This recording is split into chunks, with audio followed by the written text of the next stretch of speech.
Okay, start करते हैं। क्या नाम क्या तुम्हारा? अमान और अब्दुल वदूद। ओके, अभी पहले क्लास पूरी पढ़ लो, फिर एंड में मुझसे मिलके जाना, सही है?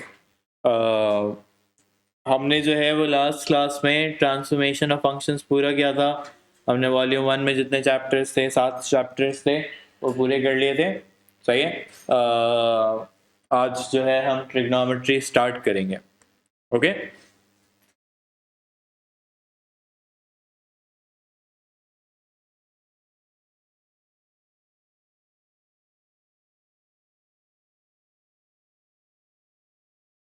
ओके। अच्छा, ट्रिग्नोमेट्री में अब ये वाला चैप्टर जो है ना, ये ओ लेवल मैथ की ट्रिग्नोमेट्री से बिल्कुल डिफरेंट है।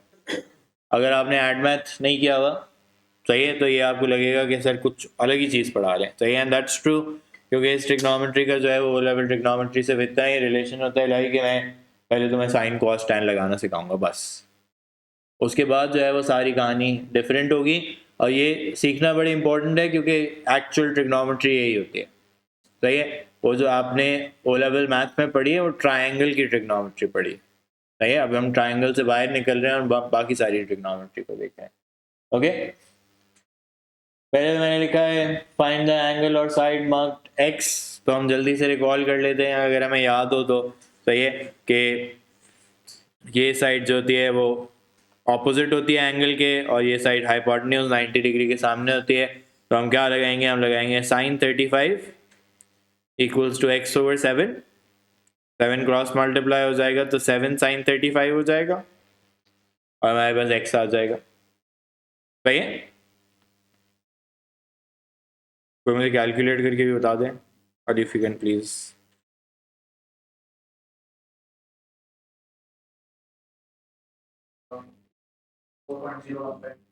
4.02। ओके, फिर दूसरे वाले में दो साइड्स गिवन है, तीसरी साइड पूछ लिया, क्या लगाओगे? पाइथागोरस लगाएंगे। Hypotenuse square equals to perpendicular square plus base square, तो 8 square minus 6 square equals to x square, और रूट लग जाएगा 8 square minus 6 square equals to x, सही है। क्या आ रहा है इसका भी आंसर? विच फर्दर विदाउट तो रूट 7 कितना?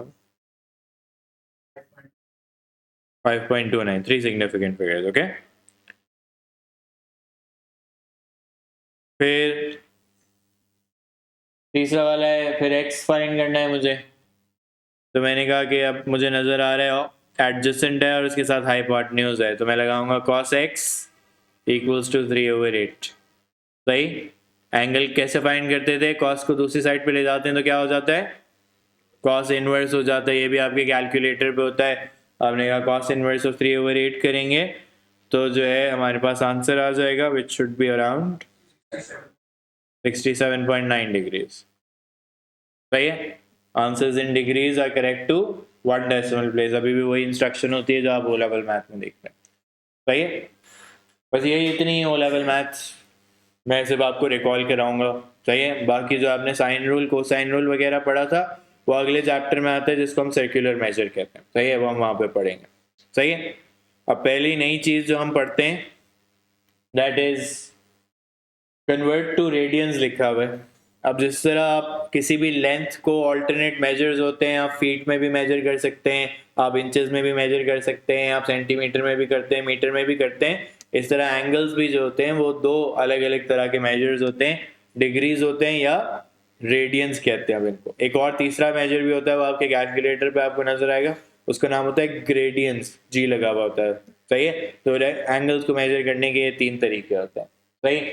अभी हमारे पास जो है वो सिर्फ रेडियंस है, सही है। अभी मैंने आपसे कहा है कि कन्वर्ट टू रेडियंस, तो जिस तरह फीट और इंचेस की कन्वर्जन होती है कि 1 फुट इक्वल्स टू 12 इंचेस होता है, आप ओ लेवल मैथ में क्या करते थे? रेशियोज बनाते थे, क्रॉस मल्टीप्लाई करते थे, यहाँ पे भी वैसा ही करेंगे।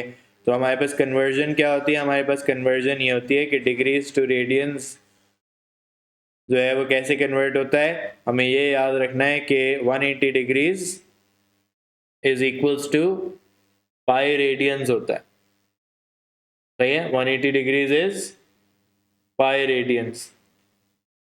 अब पाई जो है वो कोई अननोन वेरिएबल नहीं है, पाई की वैल्यू आप सबको पता है 3.142, सही है।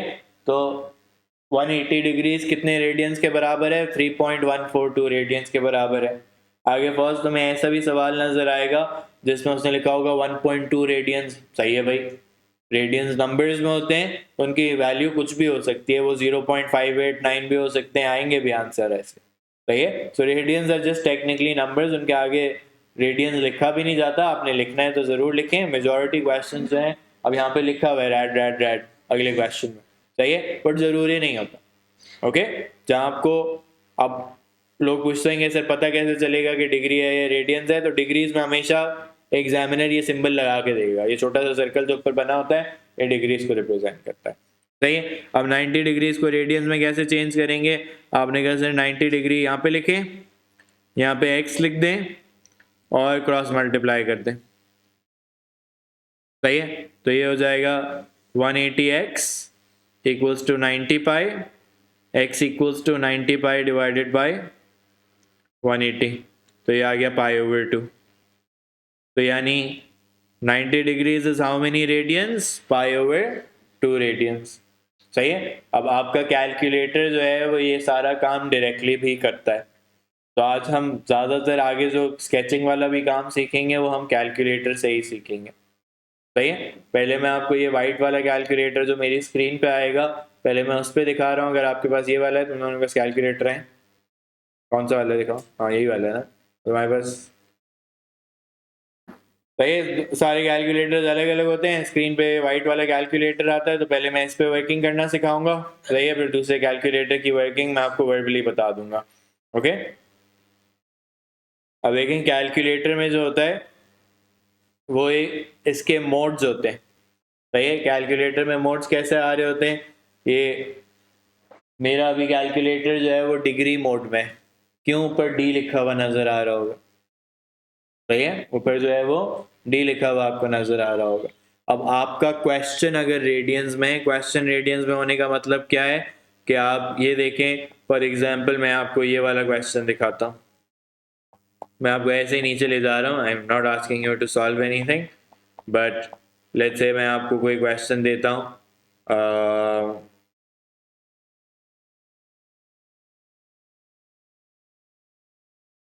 ज़्यादातर यहाँ पे डिग्रीज वाले नजर आ रहे हैं, रेडियंस वाला है एक, ये देखो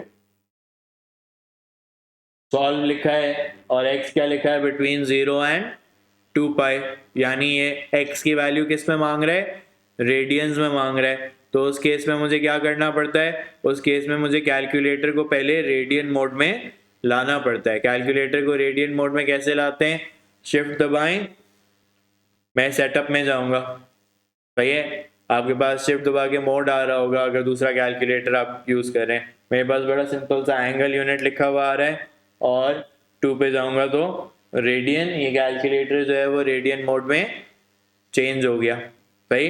तो अब आपने ट्रिग्नोमेट्री का सवाल जब भी देखना है तो आपको पता होना चाहिए कि भाई मुझे कैलकुलेटर रेडियन में चाहिए या डिग्री में चाहिए। अब अगर आपने डिग्री वाला सवाल रेडियन में पूरा सॉल्व कर दिया, आपके आंसर एंड में अजीब से आ रहे हैं तो आपको कोई मार्क नहीं मिलेगा, आपके 2 मार्क तो आंसर के चले ही जाएंगे। ऊपर वर्किंग अगर रेडियन के अलावा हुई भी है तो उसके मार्क्स मिल जाएंगे, उसके अलावा आपके बहुत सारे मार्क्स डिडक्ट भी हो जाएंगे, तो कोई लीनियंसी नहीं होती इस बात में। आपको पता होना चाहिए कि कब कैलकुलेटर डिग्रीज में चाहिए और कब रेडियंस में चाहिए, सही है। अभी हमारा इलाही सवाल क्या है, हमारा सवाल ये है कि हमें 90 डिग्री और 225 डिग्री और 43 डिग्रीज को क्या करना है, रेडियंस में चेंज करना है। तो कैलकुलेटर पे एक शॉर्टकट होता है जो किसी को भी अलाउ करता है। अब नजर आ रहा है ना कि 225 में करूंगा, क्रॉस मल्टीप्लाई करने में भी थोड़ा सा टाइम लगेगा, सही है। तो पहले मैं वाइट कैलकुलेटर पे दिखा रहा हूँ, फिर मैं दूसरे कैलकुलेटर पे, तुम्हारे पास कौन सा है, नहीं है तुम्हारे पास कैलकुलेटर, मैं दूसरे कैलकुलेटर पे भी बता दूंगा, तो देख लेना, सही है। अच्छा,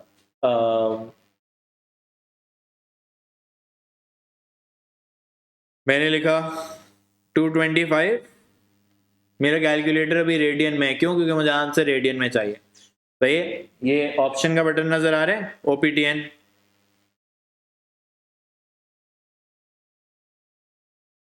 ग्रुप की डिस्क्रिप्शन में है ना।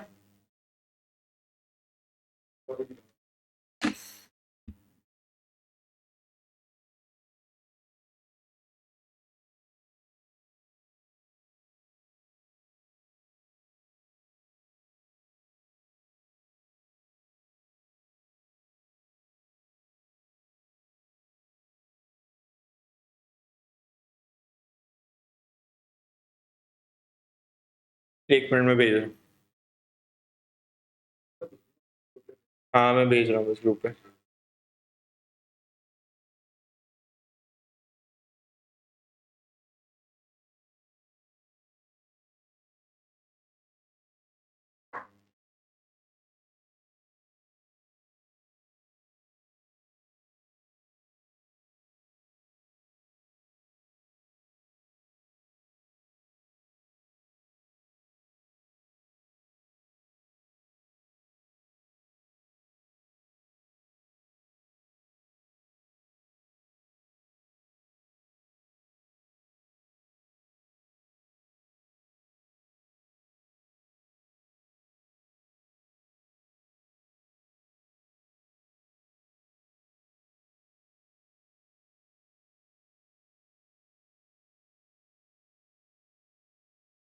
एक मिनट यार। अ,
सही है, सॉरी मैंने 225 लिखा, मेरा कैलकुलेटर जो है वो रेडियन मोड में है।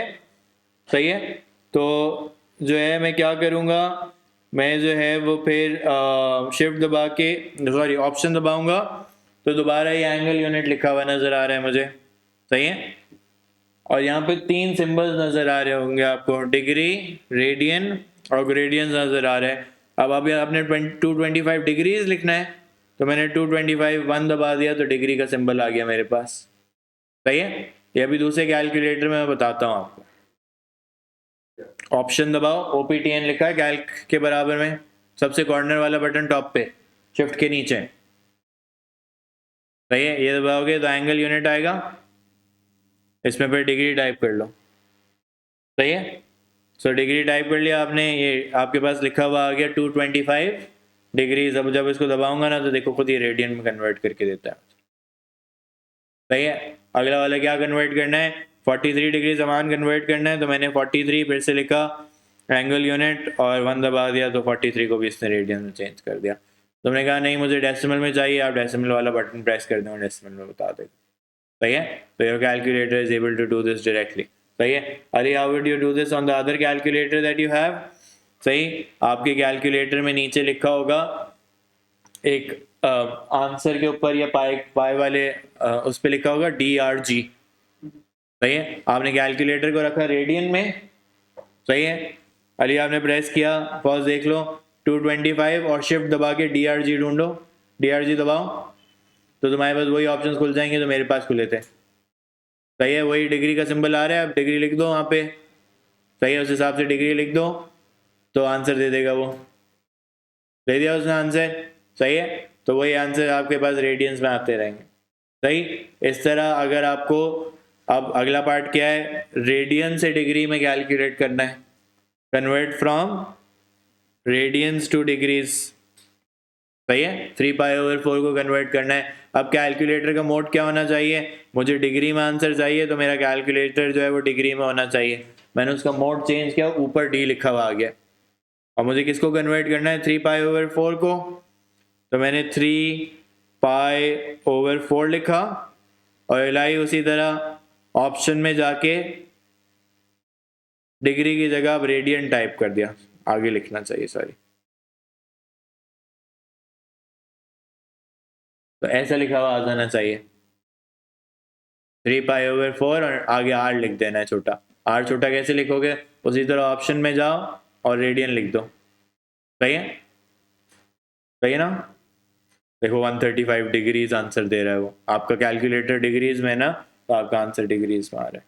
सही है, अब ये क्यों यूजफुल है अली, कभी कभार हम गलती से जो है ना कैलकुलेटर को मोड चेंज नहीं करते, हमने पूरा सवाल जो है वो डिग्रीज में सॉल्व कर दिया होता है, हमें आंसर रेडियन में चाहिए। अब इलाही पूरा क्वेश्चन दोबारा सॉल्व करने की जगह फर्क नहीं पड़ता, अगर आपने शुरू से डिग्रीज या रेडियन, आपने आंसर रेडियन में देना है ना। सही है, तो गलती से आपके आंसर आ गए, आपका आंसर आया 63.8 आया, अब उसको रेडियंस में करोगे, क्रॉस मल्टीप्लाई वो सब करोगे तो टाइम लगेगा, ये जल्दी हो जाएगा कि मैंने कहा मेरा आंसर आ रहा है 63.8, मुझे रेडियंस में चाहिए आंसर, तो मैंने रेडियंस लिख दिया भाई। सही है, मैंने अभी बहुत ज़्यादा रेडियंस लिखे हुए इसलिए आ रहा है। सही है, 63.8 उस वो रेडियंस में चाहिए था ना, तो डिग्रीज में लिखना चाहिए था सारी। ओके, कैलकुलेटर रेडियंस में रखेंगे और इस तरह डिग्रीज में लिख लेंगे। मैंने डिग्रीज में लिख लिया, मुझे आंसर रेडियंस में चाहिए, उसने रेडियंस में बता दिया भाई ये आंसर आएगा रेडियन। सही है, सो कोई भी आप कैलकुलेशन चेंज करना चाहें तो आप कर सकते हैं चेंज। सही है, वैसे हमें क्या याद होना चाहिए कि डिग्रीज टू रेडियंस की कन्वर्जन क्या होती है, 180 degrees is equals to pi radiance.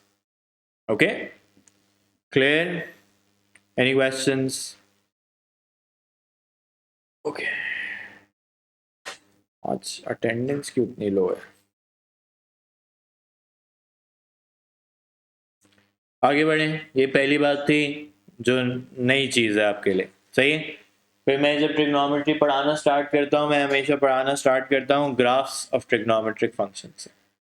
सही है, जिस तरह आपके पास पहले क्वाड्रेटिक ग्राफ्स आए फंक्शंस के अंदर, रैशनल ग्राफ्स आए, वो सब आए, स्ट्रेट लाइन ग्राफ्स आए आपके पास, इस तरह अब हम बात कर रहे हैं ट्रिग्नोमेट्री के ग्राफ्स। तो पहला आपके सामने जो ग्राफ ड्रॉ हुआ हुआ है वो किसका ग्राफ ड्रॉ हुआ हुआ है, साइन एक्स का। सही है, अब अगर आपको ये ग्राफ खुद से ड्रॉ करना है तो आप कैसे ड्रॉ करेंगे? सही है, आपको ये ग्राफ खुद से ड्रॉ करना है तो आप कैसे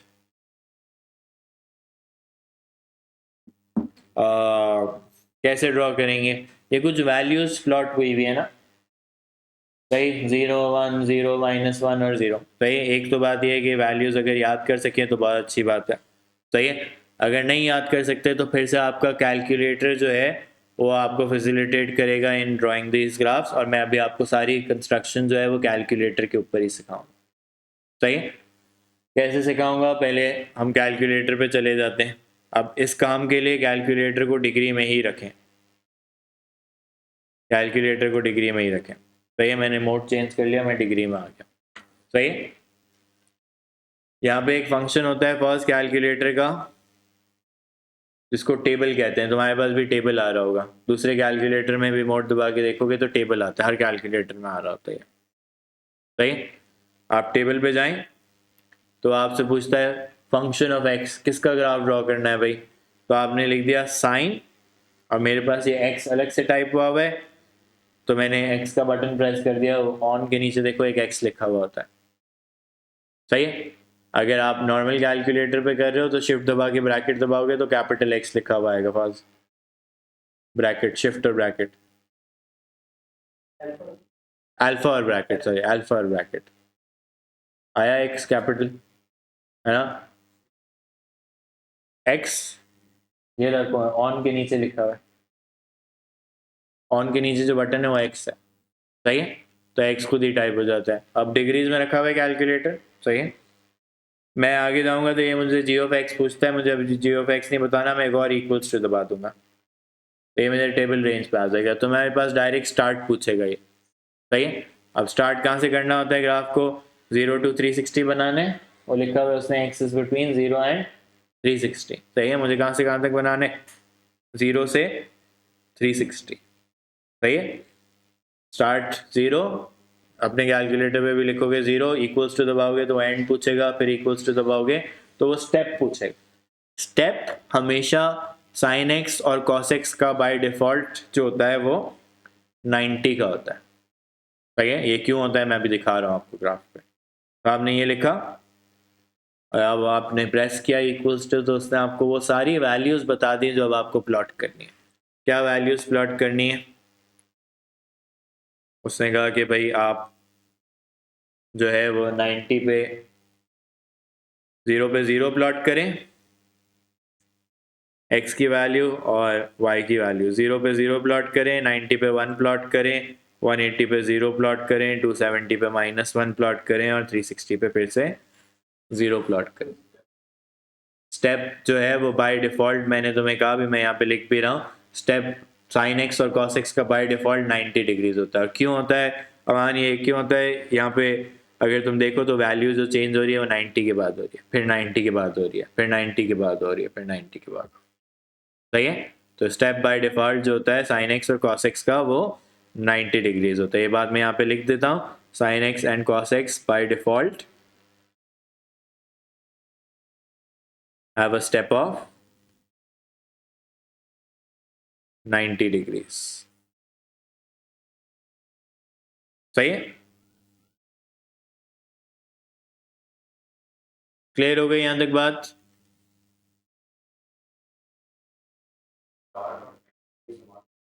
स्टार्ट और एंड सवाल बताएगा, 0 to 360 अभी सवाल में लिखा हुआ है ना ये, तो वो अगेन अभी तो मैं सिर्फ जो बना हुआ है उसी को रिपीट करके दिखा रहा हूँ ना। सही है, अब मैं खुद बना रहा हूँ तो कैसे बनाऊंगा, यहाँ पे एक्सिस पे देख भी लो, मैं यहाँ पे अब एक एक डिटेल प्लॉट करने की जरूरत नहीं होती, आपने 90, 180, 270, 360 आप चाहें तो मैं आपको रेकमेंड करूंगा वैसे आप प्रॉपरली स्केल से मेजर करके मार्क करें ताकि आपका ग्राफ बैलेंस्ड बने। अभी मैं अप्रॉक्सीमेटली भी लगा दूं तो चलता है काम। सही है, मैंने कहा ये 1 है, ये -1 है, तो आपने कहा ये 0। सही है, सारी वैल्यूज जो प्लॉट करनी थी वो मैंने प्लॉट कर दी, और ये ग्राफ जो होगा वो यूं करके बन रहा होगा। सही है, आपका ग्राफ जो है वो स्मूथ होना चाहिए। स्मूथ होने का मतलब है कि भाई उसका जो शेप एक्चुअली होता है वो वही शेप नजर आना चाहिए। अब उस दिन कोई बना रहा था ग्राफ, उस बच्चे ने ऐसे बनाया, this is not a sine x graph then. सही है, हमने माउंटेन्स नहीं बनाने इस तरह। सही है, तो आप स्मूथ बनाएंगे, जिस तरह आप क्वाड्रेटिक वगैरह के ग्राफ बनाते हैं उस तरह स्मूथ बनेगा ग्राफ। सही है, शेप की इंपॉर्टेंस होती है। ओके, शेप ऐसे ही होना चाहिए जैसे नीचे नजर आ रहा है, cos x का शेप एक पर्टिकुलर फॉर्म में ऐसे ही नजर आना चाहिए। ओके, यहाँ से क्लियर हो गई बात। सही है, अब लेकिन पॉज में तुमसे इतना सिंपल ग्राफ तो नहीं पूछूंगा, मैं अब तुमसे पूछता हूँ कि यहाँ पे मुझे तुम ड्रॉ करके दिखाओ 3 प्लस ये 3 -2 साइन एक्स कर लेते हैं, 3 -2 साइन एक्स कर लेते हैं, या 3 माइनस नहीं करते, एक मिनट रुको, 2 + 3 साइन एक्स कर लेते हैं। सही है, ओके। अब तुमने कहा कि सर साइन एक्स की वैल्यूज तो मुझे पता थी, लेकिन अब ये वाली वैल्यूज कैसे पता चलेंगी? मैंने कहा वही काम करो जो पहले किया था, कैलकुलेटर पे जाओ, टेबल खोलो, अब क्या टाइप करोगे? 2+3 sin x, सही है? कैलकुलेटर डिग्रीज में है,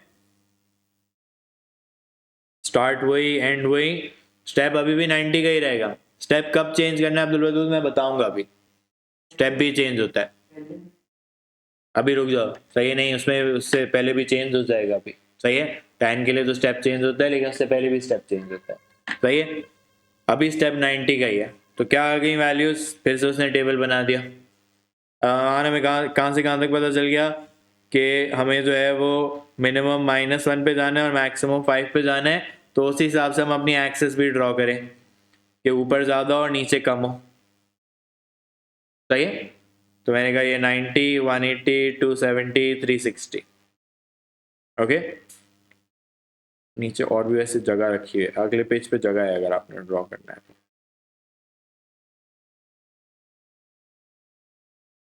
ओके। मुझे क्या क्या वैल्यूज प्लॉट करनी है?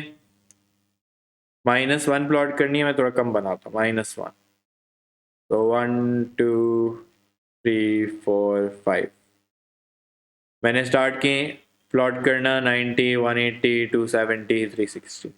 अच्छा, अगले पेज पे मुझे वैसे लिखवाना भी है शायद, तो अगले पेज पे पूरा नहीं इस्तेमाल करना, अगले पेज पे लिखनी भी है बातें, तो इतना इस्तेमाल कर लो अगर बुक इस्तेमाल कर रहे हो, ओके। नीचे फिर बातें कुछ लिखनी है, सही है? यहाँ तक हो गया। 2+3 sin x, फिर मैंने कहा वैल्यूज को प्लॉट करो, 0 पे कितना प्लॉट करना है? 0 पे 2 प्लॉट करना है, 0 पे मैंने 2 प्लॉट कर दिया, सही है? जो जो वैल्यू सामने नजर आ रही है मैं इनको प्लॉट कर रहा हूँ। 90 पे 5 तो ऊपर जाना है, 180 पे फिर से 2 तो यहाँ आना है, 270 पे -1 और 360 पे मेरे ख्याल से मैं स्क्रॉल करूंगा तो 2 ही नजर आएगा। मेरा ग्राफ कैसा बनेगा? मेरा ग्राफ ऐसा बनेगा,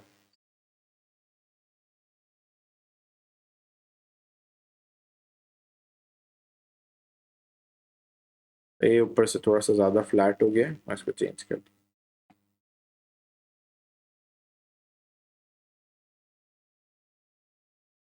ओके। तो मेरा ग्राफ जो है वो ऐसे नजर आएगा, क्लियर? Any questions? सही है? तो कोई भी ग्राफ मैं आपको स्केच करने को कहूँ तो आप ऐसे स्केच कर सकते हैं। अब अगर कहीं सवाल में ऐसा लिखा हुआ हो फॉज के ये बनाना है 0 to 2 पाई के लिए, तो इसका मतलब क्या है कि ग्रेडियंट वो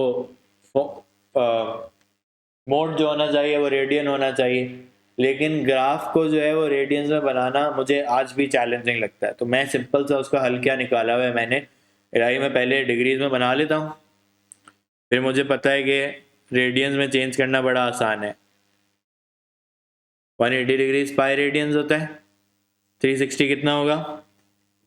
2 पाई, और इनके बीच वाले कितने होते हैं? π/2 और 3π/2, सही है?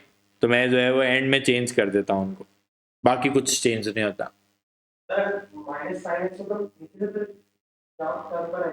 देखो जो टेबल मुझे बताएगा ना मैं वहां से बना दूंगा, अभी जो टेबल ने मुझे बताया वो मैंने बना दिया, वो टेबल खुद ही बता देगा तुम्हें, सही है? तुम जो शायद करेंगे, तुमने पहले पढ़ा हुआ है तो उसमें जो है वो तुमने शायद सीखा होगा ट्रांसफॉर्मेशंस को लेके, अभी मैंने वो बात वहां तक लेके नहीं गया, मैंने भी पढ़ा दिया ट्रांसफॉर्मेशंस, अभी मैं सब कनेक्ट करूंगा, सही है? मैं भी कनेक्शन दिखाऊंगा। अभी मैंने कहा कि भाई स्केचिंग करनी है, कैलकुलेटर से करो, खत्म बात, आंसर सही आएगा, सही है?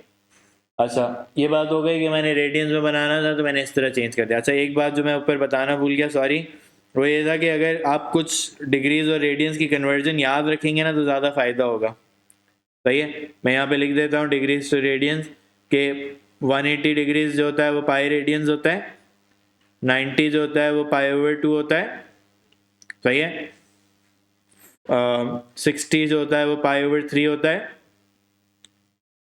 45 जो होता है वो π/4 होता है, और 30 जो होता है वो π/6 होता है, सही है? और 0 जो होता है वो 0 ही होता है, 0 डिग्री 0 रेडियंस। कुछ याद होना बेसिक तो ज़्यादा फ़ायदा होता है, क्योंकि अक्सर क्वेश्चंस में 30 और 160 और 30 और 60 और इस तरह भी आपको अगले चैप्टर में नजर आएगा। सही है। इसी तरह 360 डिग्रीज क्या हो जाएगा, 2 पाई हो जाएगा। सही है, तो कुछ याद रखेंगे तो ज़्यादा फायदा होगा। ओके,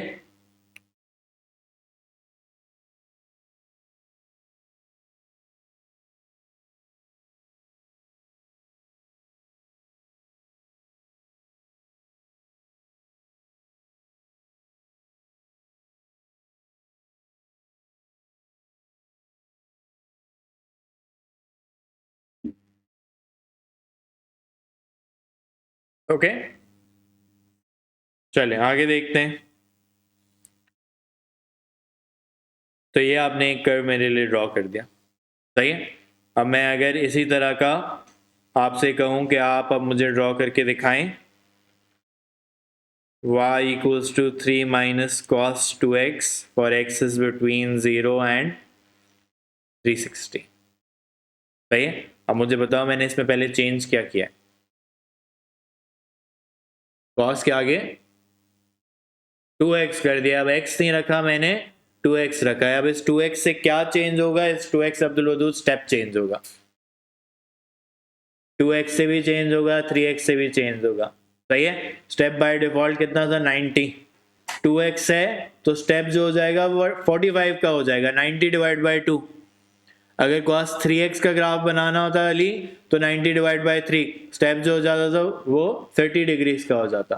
सही है। तो मैं यहाँ पे छोटा सा लिख भी देता हूँ, फिर हम टेबल ड्रॉ करते हैं। टेबल लिख लेंगे, मैं यहाँ पे लिख रहा हूँ this will change the step which will now be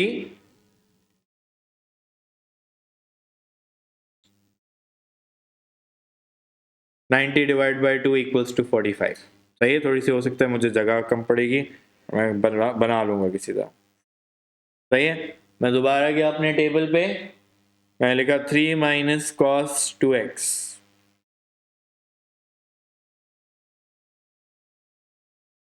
okay, उसी तरह स्टार्ट वही 0 एंड 360। अब स्टेप कितना कर दोगे, स्टेप हमने डिसाइड किया कि स्टेप चेंज कर दोगे 45। सही है। तो फिर से कैलकुलेटर आपको सारी वैल्यूज दे देगा जो आपने प्लॉट करनी है। क्या प्लॉट करनी है भाई, 2 3 4 2। सही है, यानी 2 से लेके 4 तक प्लॉट करनी है। सही है, तो आसान है ग्राफ, कोई मुश्किल नहीं है। आप देखो ऑटोमेटिकली वो क्या कर रहा है, वो आपको हर 45 डिग्रीज के बाद पॉज एक वैल्यू निकाल के दे रहा है। पहले वो 90 डिग्रीज के बाद दे रहा था, अब क्योंकि आपने कैलकुलेटर को कहा है कि भाई स्टेप 45 का लो, इसलिए वो 45 के बाद दिखा रहा है। सही है। और ये सारी इंपॉर्टेंट बातें क्यों हैं, क्योंकि अभी आगे जाके मैं इसी टॉपिक को फंक्शंस के साथ भी कनेक्ट करूंगा। वहां पे आपको रेंज पता करनी होगी। रेंज पता तब होगी जब आपको एग्जैक्ट आपने अपने सामने या तो टेबल बनाया हो या स्केच बनाया हो। सही है।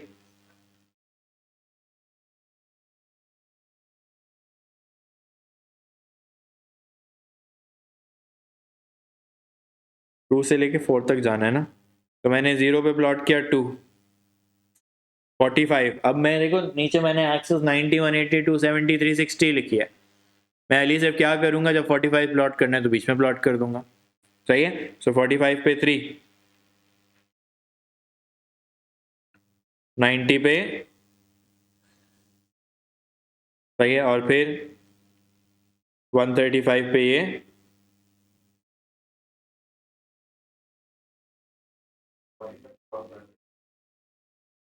गलत नहीं होगा, लेकिन मैं यहाँ पे तुम्हें कुछ दिखाना चाह रहा हूँ इसलिए मैंने जो है वो प्लॉट नहीं किया।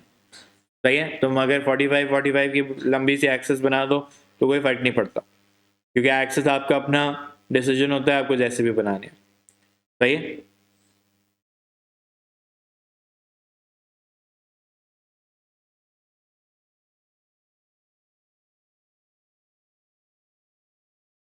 ओके,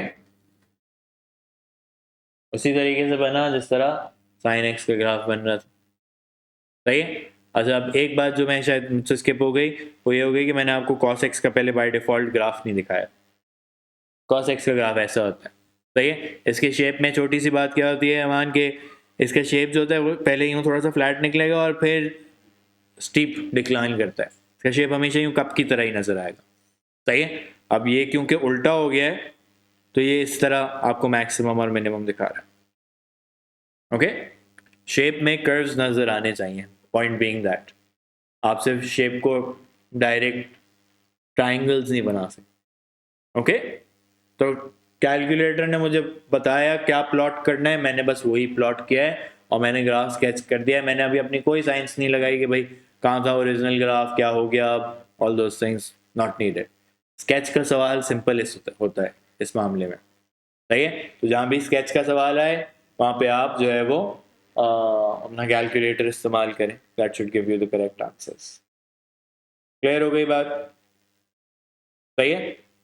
अब एक्चुअली जो है वो अगर हम नोटिस करें तो हमने लास्ट क्लास में ट्रांसफॉर्मेशन ऑफ फंक्शंस पढ़ा था।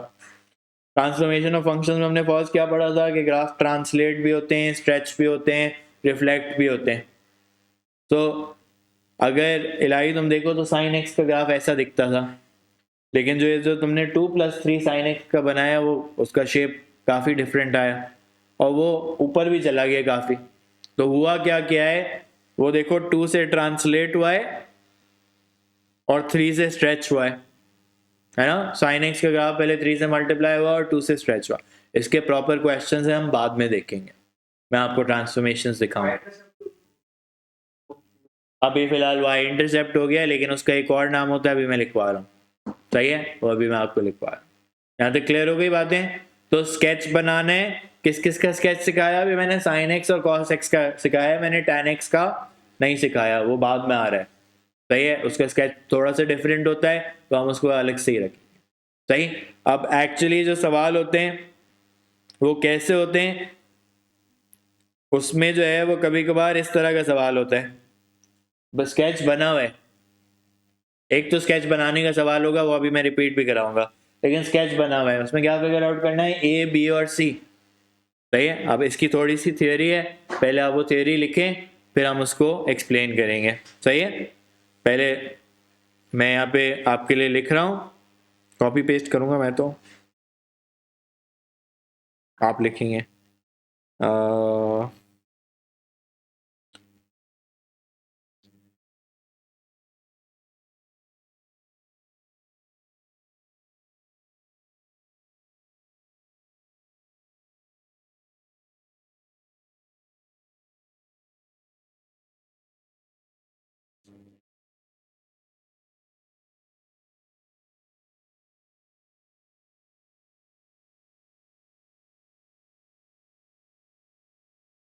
आ रहा हूँ, एक मिनट,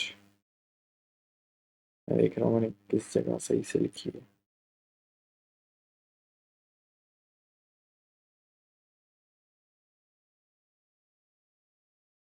ये पहले सारा लिखूं, एक मिनट में लिखे जा रहा हूँ। ये खाली पेज इसीलिए दिया हुआ है, यहाँ पे आपने सब कुछ लिखना है।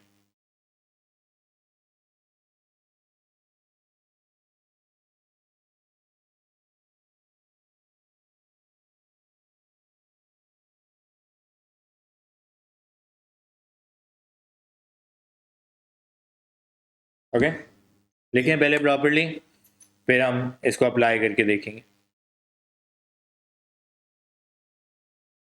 हाँ, following notes apply to graphs of a sin bx plus c and a cos bx plus c। सही है?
Maximum minus minimum divide by 2।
क्या लिखा हुआ है? Period of sin x or cos x is 360 divided by b or 2 pi divided by b.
False axis है।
भाई हो गया?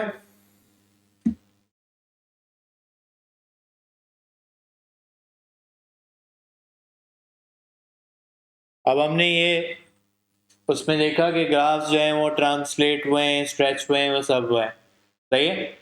इन जो वैल्यूज लिखी होती हैं इनकी और दूसरी इंटरप्रिटेशंस भी होती हैं जो आपके सामने लिखी हैं, सही है। सबसे पहले मैं आपको सी पढ़ के सुना रहा हूँ। ये कहता है C is the number being added और सब्ट्रैक्टेड फ्रॉम साइन एक्स और कॉस एक्स, सही है। It represents the false axis of the graph. False axis क्या होती है, पहले हम जाके अपने ग्राफ्स को देखते हैं कि नॉर्मली जो साइन एक्स का ग्राफ है, अब अगर मैं आपको ये डिटेल वाला ग्राफ दिखाऊं जो 0 to 360 के से पहले भी बना हुआ है और उसके बाद भी बनेगा, सही है। आगे भी अगर इलाही हम ग्राफ बनाए ना तो ऐसे ही बनता है, सही है, ऐसे ही चलता रहेगा। ओके, तो कैलकुलेटर में टेबल में देख सकते हो वही वैल्यूज तुम्हारे पास रिपीट होती रहेंगी, सही है। इसलिए हम साइन एक्स और कॉस एक्स के ग्राफ को पीरियोडिक या सिक्लिकल कहते हैं, सही है। ये ऐसे ग्राफ्स होते हैं जो अपने आप को रिपीट करते रहते हैं बार बार। अगर आपने फिजिक्स पढ़ी है तो आप वेव फंक्शन पढ़ते हैं, सही है। वेव्स जो होती हैं वो उसी फॉर्मेट में अपने आप को रिपीट करती रहती हैं। ओके, सो ये जो होते हैं वो सिक्लिकल या पीरियोडिक ग्राफ्स होते हैं। अच्छा, लेकिन ये हमें नजर आ रहा है कि भाई अभी जो ओरिजिनल ग्राफ है वो इसी के इर्द गिर्द घूम रहा है, वो स्नेक बन रहा है इसी लाइन के अगेंस्ट। लेकिन ये लाइन चेंज हो जाती है जब मैं ग्राफ में चेंजेस करता हूं। फॉर एग्जांपल ये वाला ग्राफ, अब ये एक्स एक्सिस के गिर्द तो नहीं घूम रहा, वो किसी और लाइन के इर्द गिर्द घूम रहा है। कौन सी लाइन है वो? यहाँ पे एक लाइन है, क्या लाइन है ये? यहाँ पे कोऑर्डिनेट 2 है, तो हॉरिजॉन्टल लाइन है एक। हॉरिजॉन्टल लाइंस की इक्वेशन हमने क्या पढ़ी थी? y इक्वल्स टू समथिंग होती है। So in this case y equals to 2 है, यानी इसकी फॉल्स एक्सिस है एक। एक्सिस में कह रहा हूं वो सेंट्रल लाइन को। सो फॉल्स एक्सिस इसकी क्या है? इसकी फॉल्स एक्सिस 2 है। सिमिलरली अली बराबर वाले की फॉल्स एक्सिस क्या है? 3, सही है। नजर आ रहे हैं इसी के इर्द गिर्द ग्राफ घूम रहा है। ओके, तो इसकी फॉल्स एक्सिस 3 है, तो यहाँ पे भी आपको देखिए 3 लिखा हुआ नजर आ रहा है। तो यानी हमने ये कंक्लूड किया कि जो नंबर ऐड और सब्ट्रैक्ट होता है वो फॉल्स एक्सिस को रिप्रेजेंट करता है। जरूरी नहीं होता कि वो वाई इंटरसेप्ट बने। देखो इस केस में जैसे वो वाई इंटरसेप्ट डिफरेंट है, वाई इंटरसेप्ट यहाँ पे 2 है, सही है। तो वाई इंटरसेप्ट निकालने के लिए तुम्हें एक्स को 0 रखना पड़ेगा, वाई इंटरसेप्ट तुम डायरेक्टली नहीं निकाल सकते। ओके, एक बात ये हो गई कि ये नंबर जो होता है अब फॉल्स एक्सिस को रिप्रेजेंट कर रहा है। अगर किसी और तरीके से फॉल्स एक्सिस निकालनी हो तो कैसे निकालते हैं? Maximum plus minimum divide by 2, यानी हाईएस्ट और लोएस्ट पॉइंट का मिड पॉइंट निकाल लें तो बीच वाली लाइन आ जाती है आपके पास, सही है। फॉर्मूला भी मैंने यहाँ पे लिखा हुआ है। यहाँ तक बात क्लियर है? अब मैं पढ़ के सुना रहा हूँ फॉल्स ए को। A is the number being multiplied with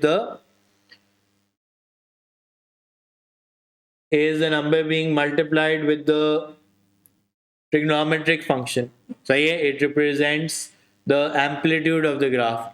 It can be calculated by the formula amplitude equals to maximum minus minimum divided by 2.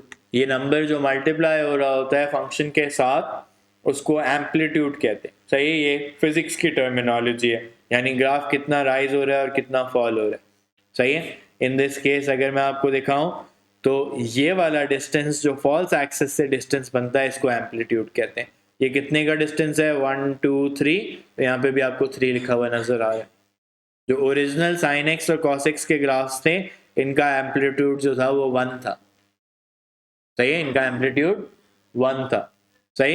Amplitude को कैलकुलेट कैसे करते हैं? एम्पलीट्यूड को कैलकुलेट करते हैं maximum minus minimum divided by 2, सही है। अच्छा, b is the number being multiplied with the angle x, सही।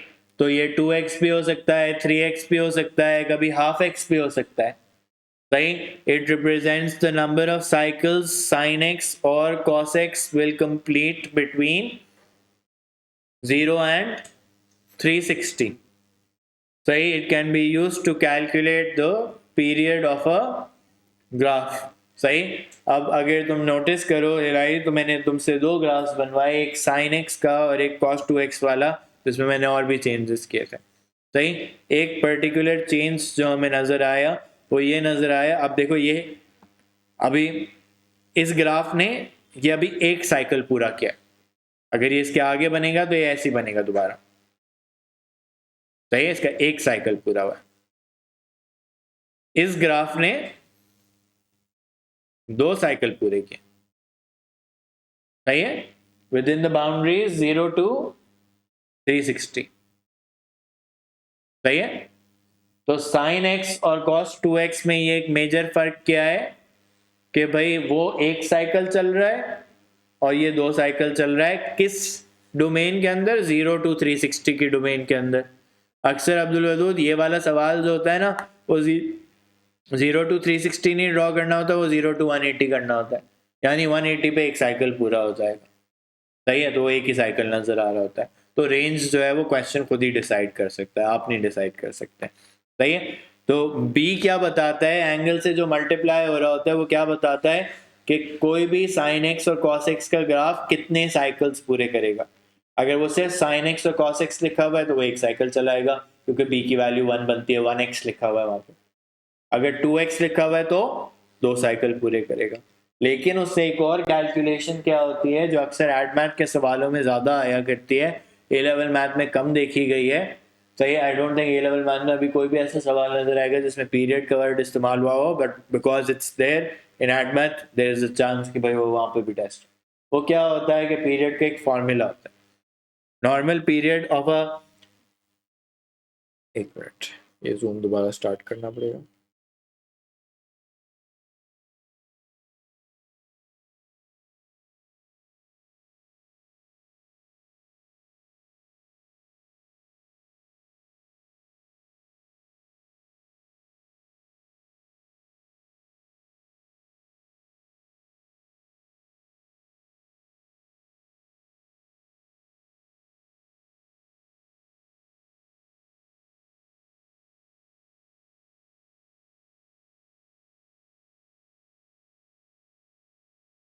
Okay, normal period of a sin x और cos x graph is 360, लेकिन उसका पीरियड चेंज होता है। पीरियड होता क्या है, इट्स द ड्यूरेशन जिसमें एक साइकिल पूरा हो, सही है, ड्यूरेशन जिसमें एक साइकिल पूरा हो। तो नजर आया कि cos 2x ने एक साइकिल कब पूरा कर लिया था, 180 डिग्रीज में पूरा कर लिया था। यहां तक ग्राफ पूरा हो गया था, इसके बाद ग्राफ ने अपने आप को रिपीट करना शुरू कर दिया, सही है, तो 180 डिग्रीज पे। तो पीरियड कैलकुलेट करने का तरीका क्या होता है, 360 डिवाइडेड बाय बी और 2 pi divided by B. 2 pi because radians में लिखा हो तो 2 पाई हो जाएगा, डिग्रीज में लिखा हो तो 360 हो जाएगा, सही है। यहाँ तक बातें सारी क्लियर है। अब यहाँ पे एक इंपॉर्टेंट बात जिसके बाद मैं सवाल आपको कराना शुरू करता हूँ, वो कहते हैं remember that the letters A B C can change positions. कभी कभार ऐसा लिखा हुआ होगा कि b plus A sine x. अब आपको पता है कि जो नंबर ऐड सब्ट्रैक्ट होता है वो फॉल्स एक्सिस होती है, सही है। जो नंबर मल्टीप्लाई हो रहा होता है वो एम्पलीट्यूड होता है, जो x के साथ अटैच्ड होता है वो नंबर ऑफ साइकिल्स बताता है। तो ये चीज कांस्टेंट रहनी चाहिए। पहले जो है हम एक सवाल थोड़ा सिंपल सा देख लेते हैं, यही वाला एग्जाम्पल नंबर 8 है पेज नंबर 9 पे। तो ये ग्राफ बना के दिया हुआ है और मैंने आपसे ए बी सी की वैल्यूज पूछी, सही है। सबसे आसान मान क्या स्पॉट करना होता है, फॉल्स एक्सिस स्पॉट करना सबसे आसान होती है। क्या नजर आ रही है यहाँ पे तुम्हें, क्या मिडिल लाइन नजर आ रही है, 5 पे नजर आ रही है, सही है। तो किसकी वैल्यू हो जाएगी, सी की वैल्यू हो जाएगी। जो नंबर ऐड सब्ट्रैक्ट हो रहा होता है वो फॉल्स एक्सिस बना देता है, सही है। अब ए और बी, ए क्या चीज है, एम्पलीट्यूड है, सही है। ए इज द एम्पलीट्यूड, और एम्पलीट्यूड कैसे कैलकुलेट होती है, maximum minus minimum divide by 2। Maximum क्या आ रहा है तुम्हारे पास 9, मिनिमम -1 डिवाइड बाय 2, तो ये आ जाएगा 4। वैसे भी लाइए अगर तुम्हें ग्राफ नजर आ रहा हो ना तो ये वाला डिस्टेंस जो होता है वो एम्पलीट्यूड होता है। फॉल्स एक्सिस अगर तुमने मार्क कर ली तो हाईएस्ट पॉइंट तक डिस्टेंस जो होता है वो एम्पलीट्यूड हो जाता है, सही है। फिर अब ये 0 to 360 तक का ग्राफ बना हुआ है, 2 पाई तक जा रहे हैं, कितने साइकिल्स कंप्लीट किए इससे, 2, तो बी की वैल्यू हो जाएगी 2। तो ए बी सी मैंने आपको तीनों की वैल्यूज कैलकुलेट करके दिखा दी। सही है, ये भी एक पास्ट पेपर का ही सवाल है ना, ईयर लिखा हुआ है नहीं लिखा हुआ, ईयर नहीं लिखा हुआ बट पास्ट पेपर के सवाल। ओके, ये होगा 3 मार्क्स का। सही आंसर दोगे तो मार्क मिलेगा, नहीं दोगे तो नहीं मिलेगा। ओके, एक दो और अभी क्लास के क्वेश्चन है वो मैं आपको दिखाता हूँ। सही है, आगे बढ़ते हैं। एक और एग्जाम्पल 11। नोटिस क्या करने वाली बात है, देखो ए और बी ने जगहें चेंज कर ली हैं। हमने लिखा था ए साइन बी एक्स प्लस सी, लेकिन अब हमें पता है कि ग्राफ में क्या क्या इंपॉर्टेंट चीज होती है, फॉल्स एक्सिस, एम्पलीट्यूड और नंबर ऑफ साइकिल्स। सही है, इसकी फॉल्स एक्सिस पहले बता दो कहाँ है, कहाँ नजर आ रही है फॉल्स एक्सिस, 1 पे नजर आ रही है सबको। सही है, तो किसकी वैल्यू हो जाएगी, ए की या बी की? A is the number being added और सब्ट्रैक्टेड, तो जो नंबर ऐड और सब्ट्रैक्ट हो रहा होता है उसको फॉल्स एक्सिस कहते हैं। तो फॉल्स एक्सिस इस केस में क्या है, फॉल्स एक्सिस इस केस में ए है जिसकी वैल्यू 1 है, और एम्पलीट्यूड है, एम्पलीट्यूड कितना नजर आ रहा है आपको, मैं अगर इधर से ही देख लूं तो 2 नजर आ रहा है। क्या कौन सा लेटर है, बी, एम्पलीट्यूड को रिप्रेजेंट कर रहा है यहाँ पे, उसकी वैल्यू 2 हो जाएगी, या maximum minus minimum divide by 2 कर लो, कोई फर्क नहीं पड़ता। सही है यहाँ तक, एनी क्वेश्चंस?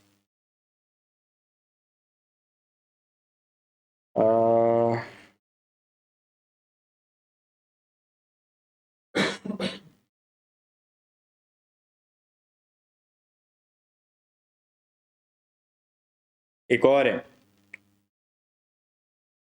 ये वाला एग्जाम्पल 12।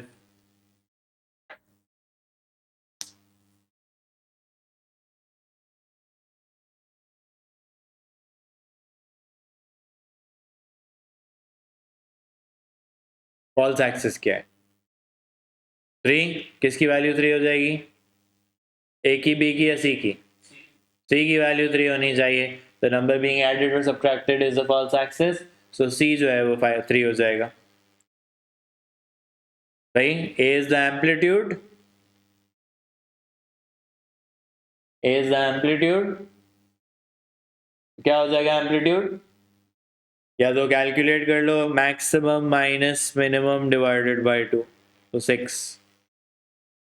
सही है, या फिर ये नजर भी आ रहा है, ये डिस्टेंस 6 है ना, तो फॉल्स एक्सिस से लेके टॉप पॉइंट या मिनिमम पॉइंट दोनों में से किसी एक को देख लो तो पता चल जाता है कितने साइकिल पूरे हुए 360 में,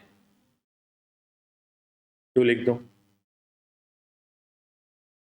सही है, अभी ये पार्ट 2 जो है अभी हम हाइड कर देते हैं, ये हम बाद में पढ़ेंगे अभी। सही है, मैंने पार्ट 2 अभी नहीं पढ़ाया आपको, मैंने अभी सिर्फ ABC की वैल्यू सिखाई। सही है, कभी कभार लेकिन फर्स्ट यही सवाल जो है ना डायग्राम के बगैर आ जाएगा। सही है, आगे डायग्राम के बगैर देखें, a प्लस बी साइन। अब इसमें हमें खुद को डिसाइड करना है कि कौन सी चीज़ क्या है। उसने आपको बता दिया मैक्सिमम वैल्यू, मिनिमम वैल्यू और पीरियड बता दिया। सही है, तो अब इसमें कौन सा एम्पलीट्यूड है और कौन सा फॉल्स एक्सिस है, लेटर कौन सा यूज हुआ है, फॉल्स एक्सिस के लिए कौन सा लेटर यूज हुआ है, ए यूज हुआ है। सही है, जो नंबर ऐड सब्ट्रैक्ट हो रहा होता है वो फॉल्स एक्सिस होती है। क्या है फॉल्स एक्सिस का formula, maximum plus minimum divided by 2, तो 5। सही है, सिमिलरली एम्पलीट्यूड, क्या लेटर इस्तेमाल हुआ है यहाँ पे, बी, 9 माइनस 1 डिवाइडेड बाय 2, 4। सही है, और पीरियड बताया हुआ है, साइन एक्स और कॉस एक्स का पीरियड कैसे कैलकुलेट होता है, पीरियड का फॉर्मूला होता है 360 divided by B, 360 divided by number of cycles basically, right. तो यहाँ पे पीरियड दे बताया हुआ है 120, नंबर ऑफ साइकिल्स के लिए कौन सा लेटर इस्तेमाल हुआ है, हम बी पढ़ते थे, यहाँ पे x के साथ क्या अटैच हुआ है, a plus B sine x में c है, तो 360 डिवाइडेड बाय c, वहां पे हमने a sine B x plus C पढ़ा था ना, तो मैंने 360 डिवाइडेड बाय b कहा था, यहाँ पे b की जगह c लिखा हुआ है, तो 360 डिवाइडेड बाय c। वैसे भी सिंपल सी बात है कि अगर आपको पीरियड बताया हुआ है, period is the amount of time before the graph starts repeating itself, तो 120 डिग्री में अगर एक दफ़ा कंप्लीट हुआ है तो 360 डिग्रीज में 3 दफ़ा कंप्लीट हो जाएगा। सही है, तो ये फंक्शन तुम्हारे पास क्या बन जाएगा, 4 साइन क्या है 5 + 4 साइन 5 + 4 साइन 3x। सही, क्लियर है ये बात? ओके, कभी कभार इसके बाद में क्या कहूँगा अब्दुल कि मैं तुमसे कहूँगा अब स्केच बना के दिखाओ। सही है, in the recent pass paper सब में ग्रिड बनी हुई आई है, जितने भी आपको रीसेंट वाले सवाल नजर आएंगे उसमें ग्रिड बनी हुई है, तो उसने वो एंगल्स मार्क किए हुए तो नहीं, एंगल्स पे बनाना होता है। अगर नहीं भी हुआ तो आप खुद बना सकते हैं 90, 180, 270, 360। सही है, अभी भी स्केचिंग वाले क्वेश्चंस पूरे नहीं हुए हैं, टाइम खत्म हो रहा है, तो हम क्या करेंगे, हम इसको दोबारा से यहाँ से पिक करेंगे नेक्स्ट क्लास में, फिर हम जो है वो टाइम का ग्राफ देखेंगे, फिर उसके बाद भी टाइम बचेगा तो हम ए लेवल ट्रिग्नोमेट्री का एक्चुअल पार्ट जो है वो फिर स्टार्ट करेंगे। सही है, नेक्स्ट क्लास में मैं थोड़ा सा इसको ट्रांसफॉर्मेशंस के साथ कनेक्ट भी करूंगा और मैं आपको कुछ और क्वेश्चंस भी दिखाऊंगा। सही है, तो अभी स्केचिंग जो है वो एक और, ट्रिग्नोमेट्री थोड़ा सा लंबा टॉपिक है तो ये 2 हफ्ते तो चलेगा। सही है, सो वी विल प्रॉब्ली, आज सैटरडे है ना, तो अगले ट्यूसडे, नेक्स्ट वीक के बाद वाले ट्यूसडे पे जाके खत्म होगा। सही है, उसके बाद वाला चैप्टर छोटा सा है तो जल्दी हो जाएगा। Okay, that is it for today. Welcome to Edge Learning, where we are changing dreams into success stories. Let's go. At Edge Learning, we offer courses to help you excel. Whether you're preparing for the SAT, aiming for IBA and LUMS, need O and A-level tuition, or IELTS coaching, we have the right program for you. Forget about boundaries. We offer learning anywhere, anytime.